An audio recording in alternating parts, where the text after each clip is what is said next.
नमस्कार। देश और दुनिया की महत्वपूर्ण करंट अफेयर न्यूज़ के साथ मैं कुणाल आप सभी का संस्कृति आईएएस यूट्यूब चैनल पे स्वागत करता हूं। चलिए इसी क्रम में आगे बढ़ते हैं और देखते हैं वे कौन से विषय हैं जिन पे हम लोग आज बात करेंगे। तो यह हमारी आज की सब करंट अफेयर न्यूज़ है और सभी बेहद महत्वपूर्ण है। तो चलिए अब आगे बढ़ते हैं और जानते हैं इन करंट अफेयर न्यूज़ से संबंधित सभी महत्वपूर्ण बातों को। तो हम लोग की पहली न्यूज़ जो है हमें बता रही है मातृभूमि स्मारक के बारे में। यह न्यूज़ हम लोग के लिए चली आ रही है यूक्रेन से। तो चलिए इसमें क्या क्या खास है एक बार जानते हैं। तो पता लग रहा है कि यूक्रेन की जो राजधानी है कीव, उसमें मातृभूमि स्मारक पर लगे हुए सोवियत प्रतीक को अब बदल दिया गया है। हम सभी ये बात जानते हैं कि भाई अब 1.5 साल से ज़्यादा का समय बीत गया है और रूस यूक्रेन युद्ध थमने का नाम नहीं ले रहा है और दोनों देश डटे हुए हैं। हालांकि सब हमेशा अचंभित रहते हैं कि कैसे छोटा सा देश यूक्रेन रशिया जैसे बड़े देश के सामने, एक महाशक्ति के सामने टिका हुआ है। तो लेकिन यहाँ पर हमें यह पता लग रहा है कि कैसे रशिया का एक प्रतीक जो यूक्रेन में था उसको अब यहाँ व्लादिमीर ज़ेलेंस्की ने बदल दिया है। तो समझते हैं कि क्या क्या हुआ है और क्या क्या इससे संबंधित महत्वपूर्ण बातें। हालांकि यह कार्य कहाँ हुआ है तो मैं आपको ये फोटो दिखा देना चाहता हूँ। यह है यूक्रेन की राजधानी कीव में मातृभूमि स्मारक है, इसे ही कहा जाता है मातृभूमि स्मारक। अब जो घटना हुई है, जो कार्य हुआ है, वह हुआ है इस जगह पे। यहाँ पर यह जो ढाल बनी हुई है, इस ढाल के ऊपर रशिया का एक इम्बेल बना हुआ था, एक चिन्ह अंकित था। तो कैसा था वह चिन्ह मैं आप लोग को यहाँ दिखा देना चाहता हूं। सबसे पहले तो यह एक इस प्रकार का चिन्ह था, यानी कि इसमें गेहूं थे और उसके बीच में जो मेन सेंटर है, इस ढाल के सेंटर पे बना हुआ था हसिया और एक हथौड़ा। अब क्या किया है कि भाई यहाँ पे यूक्रेन की सरकार ने फैसला लिया था कि यह जो साइन है, यह साइन सोवियत प्रतीक है, यानी कि रशिया को प्रस्तुत करता है, तो उसको बदल देना चाहिए। तो उसको रिप्लेस किया है इन्होंने एक त्रिशूल से। ठीक है, तो अब हम लोग को यही न्यूज़ समझनी है और इसमें जो जो खास बातें हैं उसको जान लेना है। ठीक है, तो चलते हैं, जानते हैं हमें आगे क्या क्या खास देखने को मिल रहा है। पता लग रहा है कि सोवियत हथौड़े और दराती को बदल दिया है एक त्रिशूल से। आगे पता लग रहा है कि फिलहाल जो यहाँ यूक्रेन की गवर्नमेंट है वह चाहती है कि सभी चीज़ें हमारी हो, यानी कि यूक्रेन की हो। हम लोग देख रहे हैं ना कि भारत सरकार ने भी यही इनिशिएटिव लिया है और जो भी ब्रिटिश प्रतीक हैं उनको हम लोग खत्म कर रहे हैं लगातार और सभी चीज़ों को पूरी तरह से भारतीय बना रहे हैं। ठीक, तो उसी क्रम में इनका भी यह इनिशिएटिव था। ये चाहते थे कि जो भी सोवियत प्रतीक है उनको हटा दिया जाए और अब उसके स्थान पर सभी चीज़ें यूक्रेन की ही शामिल रहे व्यवस्था में। ठीक, तो बता रहे हैं कि जो ये त्रिशूल को यहाँ पर स्थापित किया गया है, इसका वजन 500 किलोग्राम है। अपने आप में महत्वपूर्ण बात है। पता लगता है कुछ बातें मातृभूमि स्मारक के बारे में भी यहाँ दी गई हैं। तो बता रहे हैं कि यह कहाँ है, यूक्रेन की राजधानी कीव में है। बताते हैं कि यहाँ पर जो मातृभूमि स्मारक है, एक ऊंची मूर्ति है स्टील से बनी हुई और इस मूर्ति की ऊंचाई 62 मीटर है। बहुत बड़ी ऊंची मूर्ति है अपने आप में ये। और पता लग रहा है कि यह जो मूर्ति बनाई गई है, एक महिला योद्धा की मूर्ति बनाई गई है, जैसे कि आपको मैंने दिखाया था तस्वीर में। बता रहे हैं कि यह जो मूर्ति है, यह निप्रो नदी के तट पे बनी हुई है। ठीक, और एक पहाड़ी की चोटी पर है।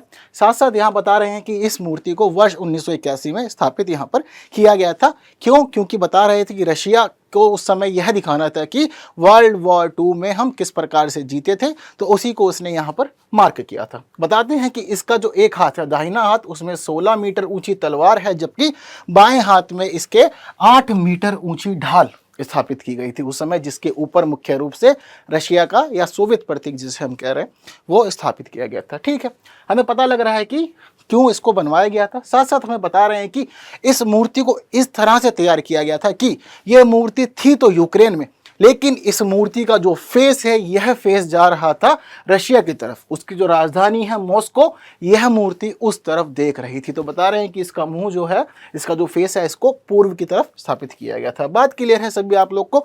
तो यह महत्वपूर्ण स्थल है यूक्रेन में, लेकिन जो यह कार्य किया गया है, यह भी अपने आप में बहुत अधिक चर्चाओं में है, जिसकी वजह से ज़रूरी था कि हम इसको जाने समझें। और पूरी संभावना है, क्योंकि हम लोग देख रहे हैं लगातार रशिया यूक्रेन वॉर किस तरह से वैश्विक उथल पुथल का एक बड़ा कारण बना हुआ है, तो ज़रूरी है इसको समझें हम लोग। और आप लोग यदि याद होगा आपको, तो पता होगा कि यूपीएससी 2023 का जो प्री एग्ज़ाम हुआ है, वहाँ यूक्रेन के आसपास के देशों के बारे में पूछा भी गया था। ठीक है, तो इसी क्रम में बढ़ जाते हैं हम लोग हमारी दूसरी न्यूज़ की तरफ, जो हमें बता रही है परमाणु रिएक्टर अप्सरा के बारे में। तो भाई गवर्नमेंट ने एक फैसला लिया और कहा है कि जो भारत का ही नहीं बल्कि पूरे के पूरे एशिया का पहला परमाणु रिएक्टर था, जिसको हम परमाणु रिएक्टर अप्सरा के रूप में जानते हैं, इसको अब हम बेकार नहीं जाने देंगे। यानी कि लंबे समय से इसका प्रयोग नहीं कर रहे थे, तो सरकार ने कहा है कि ठीक है, प्रयोग नहीं कर रहे अलग बात है, तो एक काम करते हैं, इसको संग्रहालय बना देते हैं, ताकि लोग बाग आएंगे, जानेंगे, समझेंगे इससे संबंधित बातों को। तो इसी क्रम में हमें पता लग रही हैं कुछ बातें जो परमाणु रिएक्टर अप्सरा से संबंधित हैं, जैसे कि यह केवल भारत का ही नहीं बल्कि एशिया का पहला परमाणु रिएक्टर था। इसकी स्थापना बताते हैं कि 4 अगस्त 1956 को की गई थी और अगर हम समझें तो यह 67 वर्ष पुराना एक महत्वपूर्ण परमाणु रिएक्टर है। इसके जो बनाया गया था, तैयार किया गया था, तो इसको बार्क यानी कि भाभा परमाणु अनुसंधान केंद्र के द्वारा यह कार्य किया गया था और शुरुआत में बताते हैं कि इसकी क्षमता मात्र और मात्र 1 मेगावाट थी। बाद में समय अनुसार, जरूरत के अनुसार इसको बढ़ाया गया, नए नए अनुसंधान किए गए, जिस प्रकार यह भारत के लिए बहुत अधिक महत्वपूर्ण हो गया। लेकिन बताते हैं कि 2010 आते आते यह परमाणु रिएक्टर पूरी तरह से बंद हो गया, इसका प्रयोग नहीं कर रहे थे। हालांकि बाद में फिर सरकार ने वर्ष 2018 में प्रयास किया, कोशिश की कि वापस से शुरू करते हैं, तो अप्सरा यू के नाम से इसको शुरू किया। यू मतलब अपग्रेडेड वर्जन था यह इसका, उसके रूप में इसको शुरू किया गया था, जिसके माध्यम से शोध के कार्य किए गए थे। क्यों? चिकित्सा, उद्योग, कृषि के क्षेत्रों के लिए। ठीक, तो आइसोटॉप बनाने के लिए इसका प्रयोग उस समय किया जा रहा था, लेकिन फिर बाद में सरकार ने कहा कि ठीक है, इसकी इतनी अधिक आवश्यकता हमें नहीं है। ठीक है, परमाणु रिएक्टर मुझे लगता है हम लोग जर्नली पढ़ लेते हैं, अपने सब्जेक्ट्स के अंदर पता होता है कि परमाणु को तोड़ने का कार्य यह करता है, जिसके माध्यम से ऊर्जा उत्पन्न होती है और उसी ऊर्जा का प्रयोग कर हम अपने बाकी कार्यों को अंजाम देते हैं। बात क्लियर है? तो यह महत्वपूर्ण न्यूज़ हमारे लिए बहुत ज़्यादा इस समय एग्जाम के पर्सपेक्टिव से ज़रूरी हो गई है और पूरी दुनिया में इसकी चर्चा हो रही है और एशिया का पहला परमाणु रिएक्टर है, तो अपने आप में यह एक खास भूमिका अदा कर रहा है। ठीक है, हमारी तीसरी न्यूज़ हमें बता रही है डोरा आरस गैस क्षेत्र के बारे में। यह गैस क्षेत्र वर्तमान में पता लग रहा है कि लंबे समय से 3 देशों के बीच विवाद का विषय बना हुआ है। कौन कौन से देश है? तो बता रहे हैं कि ईरान, सऊदी अरब और कुवैत, इन तीनों देशों के मध्य यह क्षेत्र विवाद का विषय लंबे समय से बना हुआ। कैसे? बताते हैं कि ईरान में इस क्षेत्र को अरस, जबकि सऊदी अरब और कुवैत में इसको डोरा के नाम से जाना जाता है। विवाद क्यों है? तो बता रहे हैं कि यह ऐसा क्षेत्र है जहाँ पर गैस संसाधनों के बहुत बड़े भंडार हैं और यह तीनों ही देश चाहते हैं कि वह भंडार इनके हिस्से में आ जाए। लेकिन लंबे समय से बने इस विवाद में अभी तक कोई खास समाधान देखने को नहीं मिल पाया है। हमें पता लग रहा है कि यह जो पूरा का पूरा क्षेत्र है, यहाँ के भंडार लगभग 220 बिलियन क्यूबिक हैं। इसी वजह से यह विवाद इतने लंबे समय से बना हुआ है। तो समझते हैं इससे संबंधित बातों को। तो बता रहे हैं कि यहाँ जो गैस के भंडार हैं उनकी खोज वर्ष 1967 में की गई थी। जैसे ही खोज हुई तुरंत विवाद शुरू हो गया। विवाद क्यों हुआ? क्योंकि भाई ईरान कहता है कि यह जो गैस के भंडार हैं यह मेरे क्षेत्र तक, मेरी भूमि तक आते हैं और कुवैत और साथ साथ में सऊदी अरब से तो जुड़े हुए हैं। कहाँ है क्षेत्र? तो देखिए यह क्षेत्र यहाँ पर है जो सऊदी अरब और कुवैत की सीमा पर, पूर्वी सीमा पर हमें देखने को मिल रहा है। ठीक है, तो इसको डोरा के रूप में यह दोनों देश कहते हैं, जबकि जो ईरान है वह इसको क्या कहता है? अरश। बात क्लियर है? अब यह जो देश हैं यही देश चाहते हैं कि भाई हम लोग मिलजुल के इसका प्रयोग करें, लेकिन ईरान जो है वह यहाँ पर कुछ दूसरे दृष्टिकोण को अपनाए हुए है और वह अपना नियंत्रण इसके ऊपर चाहता है। पता लग रहा है यहाँ पर कि यह तीनों देशों के विवाद शुरुआत से ही यहाँ पर लगा हुआ है और अभी तक इसके ऊपर कोई भी समाधान नहीं ले पाए हैं। बता रहे हैं कि भाई शुरू जब हुई थी पूरी व्यवस्था और गैस के भंडार यहाँ पर खोज लिए गए थे, तो उस समय बताते हैं कि ईरान और कुवैत को अपतटीय रियायत दी गई थी। यहाँ पर बताते हैं कि जो यह रियायत थी, यह रियायत पूर्व एंग्लो ईरानी तेल कंपनी और दूसरी कंपनी थी यहाँ पर रॉयल डच शेल, इन दोनों को दी गई थी। कहा था कि ठीक है, आप गैस के भंडार जो है उनको एक्सप्लोर कीजिए और अपने अनुसार यहाँ से गैस को निकाल लीजिए, प्रयोग करते रहिए। तो उसी बीच क्या हुआ कि जिस समय यह पूरा का पूरा कार्य हो रहा था, तो जल्द ही क्या हुआ कि इस क्षेत्र के उत्तरी भाग में अब यह मामला ओवरलैप कर गया। अब जैसे ही ओवरलैप हुआ तो वापस से गड़बड़ी शुरू हो गई। तो बताते हैं कि जो यह ओवरलैप हुआ उसकी वजह से समस्या आज तक बनी हुई है और इस रियायत का भी कोई फायदा नहीं हो पाया था। ठीक है, बताते हैं कि भाई उसके बाद 2001 में ईरान ने यहाँ पर ड्रिलिंग का कार्य शुरू कर दिया। आपने जो भी उपकरण थे वो भेज दिए और कहा कि ड्रिल कीजिए और भंडारों को निकालिए ताकि हमारी पब्लिक यूज कर पाए। लेकिन जैसे ही ये कार्य हुआ तो बताते हैं कि भाई कुवैत पहुंच गया इंटरनेशनल कोर्ट्स में और इंटरनेशनल ऑर्गेनाइजेशन के पास। उसने कहा जाकर के कि भाई देखिए यह क्षेत्र जो है यह हमारे भौगोलिक क्षेत्र में मौजूद है, हमारी पूर्वी सीमा पर है, लेकिन ईरान का जो इंटरफेरेंस है कहीं ना कहीं वो सही नहीं है। क्यों? क्योंकि भाई यह जो पूरे भंडार है हमारे क्षेत्र में आते हैं। तो ईरान ने यहाँ पर मामला प्रस्तुत किया कि देखिए यह जो पूरा का पूरा क्षेत्र है यह मेरे भूमि से जुड़ा हुआ है और ये भंडार मेरी भूमि तक भी आ रहे हैं, तो कैसे मैं इसका प्रयोग ना करूं। इसने यहां पर यह तर्क दिया और मामला उलट दिया। अब जब से यह मामला शुरू हुआ है आज तक नहीं थमा। बता रहे हैं कि 2001 में इसने ड्रिलिंग शुरू करी, विवाद हुआ, इंटरनेशनल कोर्ट गए, लेकिन मार्च 2022 में इन्होंने क्या किया कि सऊदी अरब और कुवैत ने आपस में एक समझौता कर लिया। समझौता कैसा किया? इन्होंने कहा कि ठीक है, हमारे तो बॉर्डर पे है, तो हम इसके लिए मिलजुल के कार्य करेंगे और यहाँ से जो भी संसाधन निकलेंगे मिलजुल के प्रयोग करेंगे। अब ये सहमति इनकी आपसी थी, इन दोनों ने मिलजुल के कार्य शुरू कर दिया। लेकिन जैसे ये डील हुई तुरंत फिर से ईरान बीच में आया और उसने कहा कि अरे आप ऐसे कैसे कर लेंगे। इसने कहा कि जब क्षेत्र मेरा है तो मेरी सहमति भी ज़रूरी है, मेरा नियंत्रण भी ज़रूरी है, मैं भी तो प्रयोग करूँगा। आप कैसे मुझसे दूर रख कर इसको प्रयोग कर सकते हैं और मेरी आप इन्वॉल्वमेंट नहीं चाहते। तो फिर दोबारा विरोध शुरू हो गया, फिर दोबारा इसने बताया कि मामला रोक दिया गया है। तो फिलहाल कोई महत्वपूर्ण तर्क नहीं आए हैं, महत्वपूर्ण कारक हमें यहाँ देखने को नहीं मिले हैं, ना ही इसका समाधान हो पाया। लेकिन तीनों ही देशों के बीच में यह डिस्प्यूट लगातार लंबे समय से बना हुआ है। तो ऐसी स्थिति में हम जब लगातार देख रहे हैं कि यूपीएससी लोकेशंस के बारे में पूछ रहा है, तो ज़रूरी है कि आप लोग को पता हो कि यह कहाँ की लोकेशन है, कैसे किससे जुड़ी हुई है, किसकी सीमा पर है और आसपास में क्या है इसका जल क्षेत्र, इत्यादि इत्यादि। उम्मीद करता हूं कि लोकेशन के माध्यम से आप समझ गए होंगे क्या इसकी भूमिका है, कहां पर है। यदि परीक्षा में पूछा जाएगा तो मुझे अपेक्षा है कि आप लोग इसको अच्छे से जवाब दे देंगे। बात क्लियर है? तो इसी क्रम में बढ़ जाते हैं हमारी अगली न्यूज़ की तरफ, जो हमें बता रही है राइनो टास्क फोर्स के बारे में। कहाँ से न्यूज़ चली आ रही है? न्यूज़ आ रही है भाई चली हुई बिहार से। तो बता रहे हैं कि भाई बिहार के पश्चिमी चंपारण में एक टाइगर रिजर्व है। कौन सा? Valmiki tiger reserve. हालांकि है तो यह टाइगर रिजर्व, लेकिन यह गैंडों के लिए भी महत्वपूर्ण क्षेत्र माना जाता है। लेकिन बता रहे हैं कि अब सरकार चाहती है कि इस टाइगर रिजर्व के अंदर गैंडों की संख्या को बढ़ा दिया जाए, जिसके लिए उन्होंने क्या किया, एक राइनो टास्क फोर्स का गठन किया। कहा है कि सारे निर्णय यही टास्क फोर्स लेगी, इसके ही निर्णयों को हम लोग आगे सुनेंगे, जानेंगे और आगे के कार्य शुरू करेंगे। बात क्लियर है? तो इस वजह से यह न्यूज़ चर्चाओं में आ गई है। अब ज़रूरी है कि हम इससे संबंधित अन्य पक्षों को समझ लें। क्या क्या है इसके अन्य पक्षों में शामिल? पता लग रहा है कि सरकार चाहती है कि बिहार में गैंडों की संख्या बढ़ जाए और यह सारा कार्य मुख्य रूप से वाल्मीकि टाइगर रिजर्व से जुड़ा हुआ है।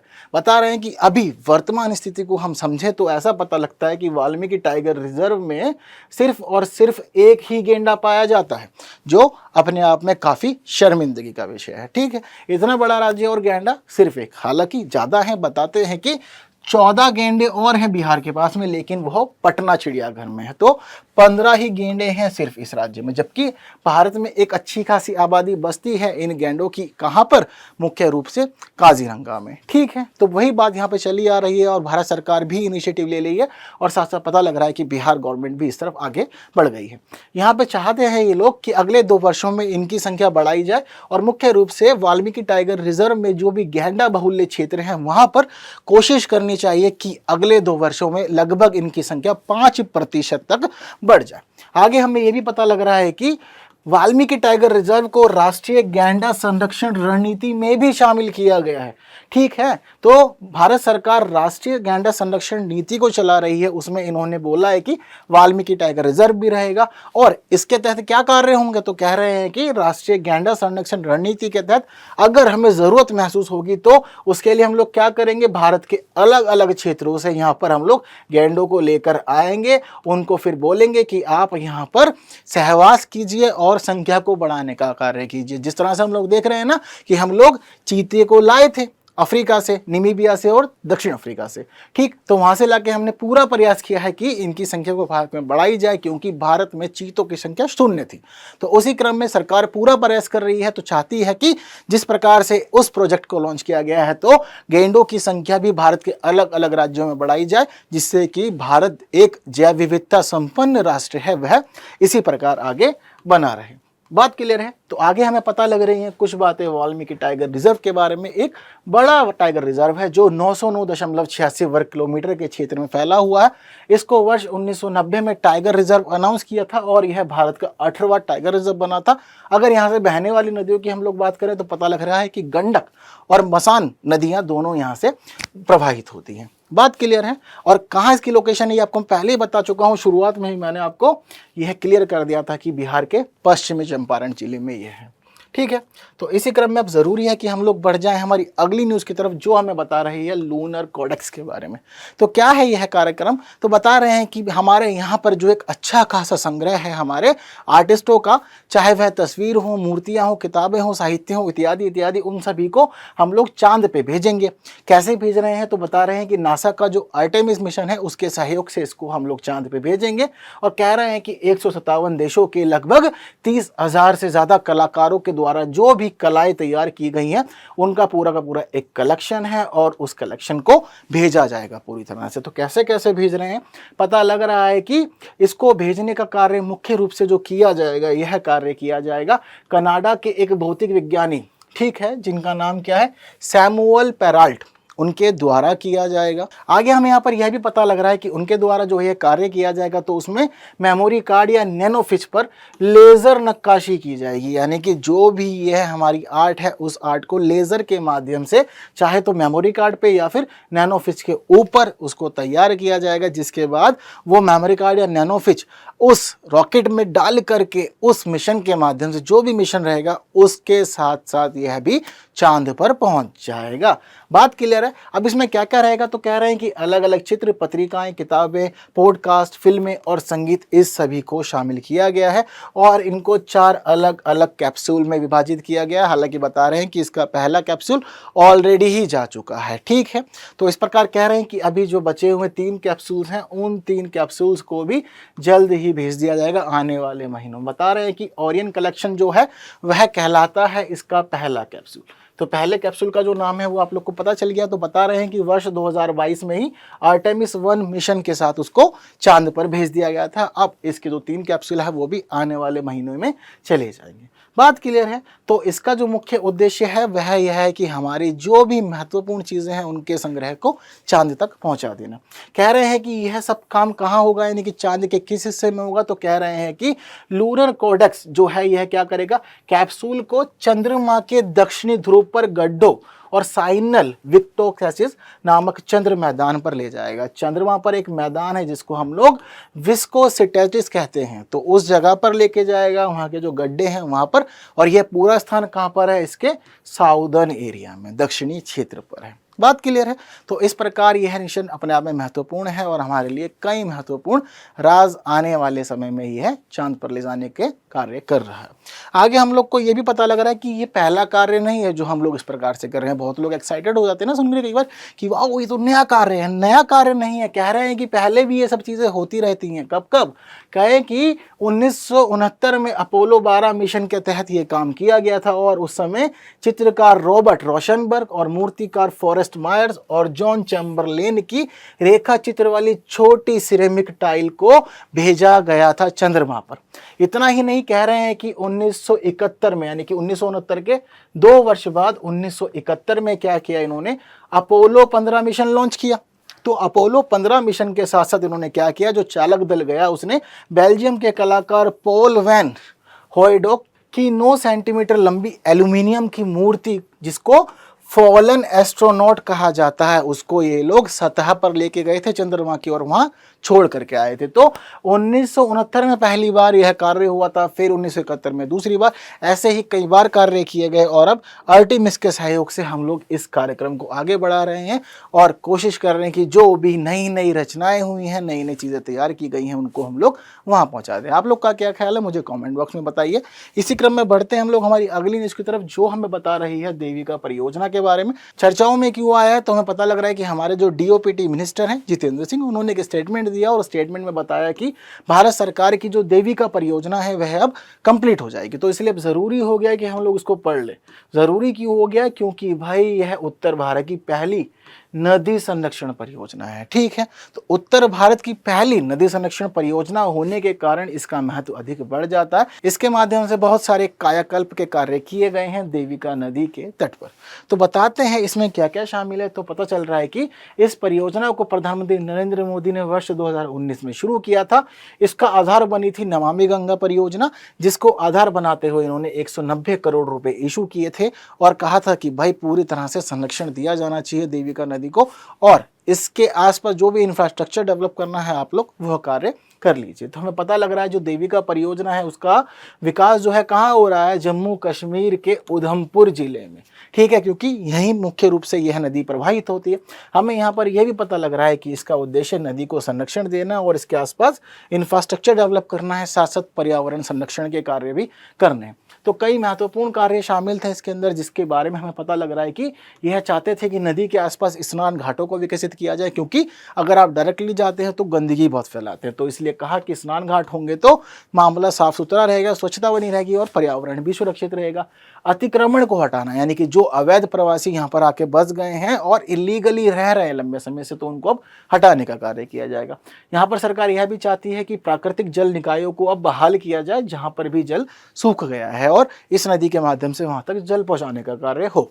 ठीक है, हमें यहाँ पर यह भी पता लग रहा है कि जो भी जल ग्रहण क्षेत्र यहाँ पर विकसित किया जा सकता है उसको विकसित कर लिया जाए। साथ साथ यहाँ पर सरकार ने 3 सीवेज ट्रीटमेंट प्लान और साथ साथ सीवरेज नेटवर्क को विकसित करने का बेड़ा भी उठा लिया है। इसके अलावा सरकार चाहती है कि सुरक्षा बाड़ भी हो, क्योंकि कई बार हम लोग देखते हैं ना कि पानी बहुत अधिक बढ़ जाता है, तो इसके लिए ज़रूरी है कि यहाँ पे सुरक्षा बाड़ रहे और लोगों का जीवन सुरक्षित रहे। छोटे जल विद्युत तंत्र, सौर ऊर्जा संयंत्र और शमशान घाटों का विकास भी इसी सूची में शामिल है। बात क्लियर है? तो यह सभी महत्वपूर्ण कार्य इसी परियोजना के तहत किए गए हैं और अब यह परियोजना पूरी होने वाली है, क्योंकि जो जो कार्य सोचे गए थे देविका नदी के आसपास करने के लिए वो अब कर लिए जा रहे हैं। बात क्लियर है? कुछ बातें देविका नदी के बारे में बताई गई हैं। तो कह रहे हैं कि जम्मू और कश्मीर के उधमपुर जिले से निकलती है। कहाँ पे? तो कह रहे हैं कि पहाड़ी साधु महादेव मंदिर से यह निकलती है। हालांकि क्या होता है कि यह पाकिस्तान की ओर बहती है और बाद में रावी नदी से जा मिलती है। ठीक है, इसी क्रम में बताते हैं कि हिंदू धर्म में इसकी बहुत अधिक मान्यता है, क्योंकि इस नदी को गंगा नदी की बहन के रूप में जाना जाता है। यदि प्रश्न आएगा तो आप लोग अच्छे से इसको हल कर सकते हैं, यह मुझे पूरी की पूरी उम्मीद है। बात क्लियर है? तो यह सभी बातें देविका नदी परियोजना और इससे संबंधित अन्य तथ्य थे। कितनी क्लास अच्छी लगी है और नई नई चीज़ें सीखने जानने को मिली है या नहीं, मुझे कमेंट बॉक्स में आके ज़रूर बताएं। फिर मिलेंगे अगली वीडियो में, कुछ नई बातों को जल्द करेंगे। Thank you so much.